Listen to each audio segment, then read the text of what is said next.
साथियों नमस्कार, मैं मंजीत कोथ आज खेतड़ गांव में पहुंचे हैं और लगभग 19 दिन तक पूरा धरना चल रहा है। तो धरना का मुख्य कारण क्या है, जो ये गऊ है, इन गऊआ का जो प्लांट लग रहा है इसकी राखी तक गुजारा चलिया करता।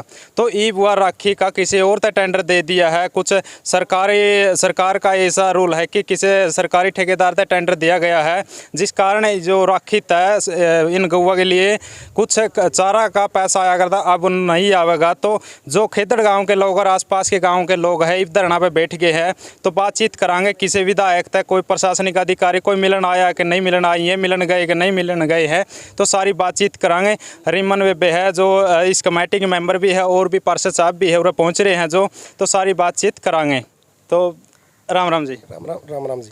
तो क्या कुछ कहना चाहोगे जी, जो गऊओं के लिए राखी से इनके लिए कुछ चारा वगैरह आवा था और भी कुछ पैसा आवा था, अब किसी ठेकेदार को टेंडर दे दिया गया है? हाँ जी, ये कि भी टेंडर वहाँ का किसी ठेकेदार पे या प्राइवेट कंपनी पे लेना, अपनी बोली लगा के लेना चाहते हैं। तो हम गांव की यही है, गांव राम की पूरी भाई टेंडर रद्द किया जाए। सिर्फ एक ही इसमें हमारा राखी से ही 2 पैसे गौशाला में आते हैं और इसका कोई एक्स्ट्रा कमाई का समाधान नहीं है। पहला भी इनू था कि कोई टेंडर मिला करता या फिर वैसे ही उड़ती फिरे जाती है राखी? नहीं, पहले तो काफ़ी उड़ा कर दी, पास में स्कूल है, बच्चे बड़े परेशान होते थे। तो ये फिर गांव ने अपनी बड़ी 2-3 मशीन रख के ये राखी सारी कंट्रोल करी और उससे जो 2 पैसे आते हैं उससे सिर्फ गऊओं का ही यहीं पे खर्च होते हैं। ये इतनी बढ़िया, मतलब 4 साल हो गए इस गौशाला को, आज इतनी आपने घूम के भी इसका सारा वो देखा आज कितनी बढ़िया है। इतनी अच्छी गौशाला शायद ही कहीं मिलेगी और इतने कम टाइम में। देखो राखी की समस्या पहला भी थी, उड़ के उड़ाव थे, रिव टेंडर दे दिया तो ये बिन आओगे गौशाला में तो राखी आवेगी उड़ के, तो दिक्कत तो बनी रहेगी। लेकिन जो टेंडर है किसी और ने क्यों मिला है? फिर पूरा गौशाला ने मिलना चाहिए जब राखी उड़ान लाग रही है। गांव राम की यही डिमांड है भाई, ये टेंडर गौशाला पे ही रहना चाहिए और गौशाला ने प्रॉपर इसका कंट्रोल रखा है। इसकी ज़्यादा जैसे जैसे राखी आती है उसको निकाला जाता था सारा, बड़े बड़े ये गाड़ियाँ भर के जाती थी, उससे जो अपनी मशीन रखी है उससे जायज़ जो 2 पैसे आते थे वो यहीं लगते हैं। कितने दिन हो गया आज धरना चल रहा है जो थर्मल? आज 19वां दिन है जी। 19वां दिन। कोई प्रशासनिक अधिकारी कोई मिलन आया, कोई विधायक आया होगा? प्रशासन अधिकारी अंदर से जैसे SDO एक्शन है उनसे मुलाकात हुई है और गांव वाले चंडीगढ़ मुख्यमंत्री जी से मिल के आए हैं। उन्होंने 3 दिन का टाइम दिया था, आज 3 दिन पूरे हो जाएंगे। जो थर्मल के अधिकारी कर्मचारी में के कुछ कमा है? वो तो जी कहते हैं वो कराते हैं समाधान, जैसे भी बात होती है, बाकी अभी तक कोई समाधान हुआ तो नहीं। 19 दिन हो गए तो पाछे कोई होगा? चलो देखते हैं, अब सरकार से अभी 2-3 दिन पहले मिल के आए थे, आज उसका लास्ट दिन है, तो फिर कमेटी या गांव सारा इकट्ठा हो गए, जो भी डिसीजन लेगा हम गांव के साथ है। ठीक है। और रिमन वे बेचते बातचीत करांगे। तो कितने दिन हो गए वे उसते मिले थे प्रशासन से? तीसरा दिन है भाई, आज 3 दिन का अल्टीमेटम दिया था। टाइम दिया था। हाँ, तो फिर क्या लगा है आगे आज नहीं आए तो आगे आ जाएंगे? या सरकार भी ना 20 दिन तो पहला तो मानती है को नहीं, लेकिन फिर भी प्रयास तो यही करा कि समाधान जो है वो बातचीत से निकल जाए। लेकिन पीछे जितने भी आंदोलन हुए उसमें न्यू देख लिया इसके 7.5 साल में कि यह सरकार ना तो बातचीत मानने वाली है और ना कदे मैनी यह माने कि जब जब कोई ना कोई बड़ा फैसला, कड़ा फैसला है, सब ने मतलब एक तरीका तो सब ने एकजुट करके ने इकट्ठा करके ना कोई बड़ा फैसला ले लेंगे। जब देखो राखी का क्या मामला था, एक बार अच्छे से समझाओ।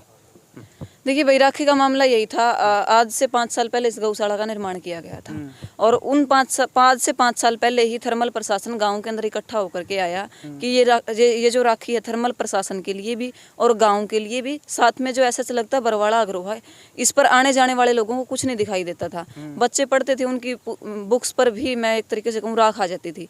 लेकिन फिर गाँव वालों ने कहा कि ठीक है, इसका समाधान हम करते हैं। गांव वालों ने बड़ी बड़ी मशीनें वहां लगा करके उसको उठाना शुरू किया।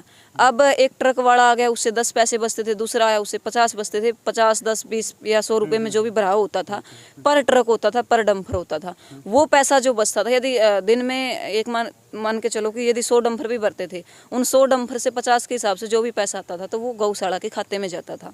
लेकिन अब थर्मल प्रशासन को ये पता लग गया कि इससे कुछ न कुछ आमदनी होनी शुरू होगी, तो उन्होंने क्या किया कि टेंडर निकाल दिया, इस चीज़ का राखी का टेंडर निकाल दिया और उसकी बोली लगवानी शुरू कर दी। पीछे टेंडर की जो थी वो 25 तारीख थी, लेकिन किसान जो हमारे गांव के लोग हैं वो इकट्ठा होकर के धरने पर बैठे, वो तारीख रद्द करके अब आगे की तारीख दे दी गई है, यानी विरोध कर दिया और डेट आगे बढ़ा दिया। सबसे बड़ी बात, जब धरने पर बैठे तो सिर्फ टेंडर लेने के लिए एक ठेकेदार ही पहुंचा और कोई नहीं पहुंचा, वो भी आना चाहिए।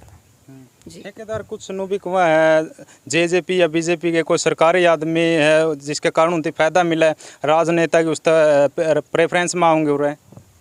देखिए राजनेता की प्रेफरेंस में तो सारे आवे हैं और कोई ना कोई किसी न किसी की आड़ लेके आवे है। रही ठेकेदार की बात, आज हमारा ये कहना, यदि आज टेंडर हो गया और ठेकेदार को फिर हम ये देख लेंगे कि वो कहाँ से गाड़ियाँ निकालेगा, किस रोड से होकर के वो जाएगा और गाँव में वो किस तरीके से आएगा। और आपका विधायक कौन है? अनूप दानक जी है। विधायक अनूप दानक है। तो मिले उससे आप? यहाँ धरने पर बैठने से पहले मिले थे। गांव की जो संघर्ष समिति बना रखी है और जो गांव की गौशाला कमेटी है और गांव के जो मौजूद लोग हैं वो जाकर के मिले थे। अनूप दानक जी से भी मिले और जिसके अंडर ये डिपार्टमेंट आता है, बिजली विभाग के अंदर आता है, तो बिजली विभाग के अंदर माननीय कैबिनेट मंत्री चौधरी रणजीत सिंह चौटाला से भी मेरे गाँव के लोग रानी और चंडीगढ़ दोनों जगह मिल के आए। लेकिन उन चीज़ों के ऊपर कोई भी उन्होंने ये नहीं कहा कि ठीक है हम इसका समाधान करेंगे। उन्होंने ये कहा कि टेंडर होगा तो होगा। और अनूप दानक जी ने क्या कहा था? अनूप दानक के भी यही सब थे जी। तो ये कमेटी में कितने लोग हैं आप जो कमेटी में 24 लोग हैं। 24। क्या कुछ रणनीति बनाई आगे की? रणनीति आज शाम को मीटिंग होगी, अल्टीमेटम आज खत्म होना है। आगे जो भी रणनीति बनेगी आप लोगों को बता दी जाएगी। फैसला होगा वो कड़ा होगा, इतना है। ठीक है। तो देख सको भाई ये गऊ है लगभग 1200 से 1500 गऊ हो रहा है जिसका गुजारा चलिया करता। जो ये राखी थी, इस राखी की वजह से इनका पेट में कुछ न कुछ पड़ा करता। और बहुत से उरे कर्मचारी है, मशीन है, बहुत कुछ चल रहा है, बहुत कुछ खर्चा भी आवा है। तो जो ये खर्चा है कम होने की वजह से कहीं ना कहीं ये गऊ भी भूखी मरेगी और जो कर्मचारी हैं वो भी कम हो जाएंगे। एक सहारा लग रहा था, इसका भी सहयोग मिल रहा था, राखी से इनका गुजारा चल रहा था और कुछ कर्मचारी भी चल रहे थे उसकी वजह से। लेकिन एक बहुत बड़ा नुकसान होने वाला है। इस तरह तो ये गौशाला यह भी बंद हो सका है। और जो गौशाला है इसका आसपास अगर देखा जाए तो बहुत बढ़िया साफ़ सफाई है। पहला तो राख बताइए उड़ा दी, लेकिन ये साफ़ सफाई इतनी ज़्यादा रखी जावा है, एक बहुत बढ़िया लगा है। तो आपके क्या सोच विचार है अपना एक सभ्य कमेंट के जरिए रखने हैं। तब तक के लिए जय हिंद, वंदे मातरम।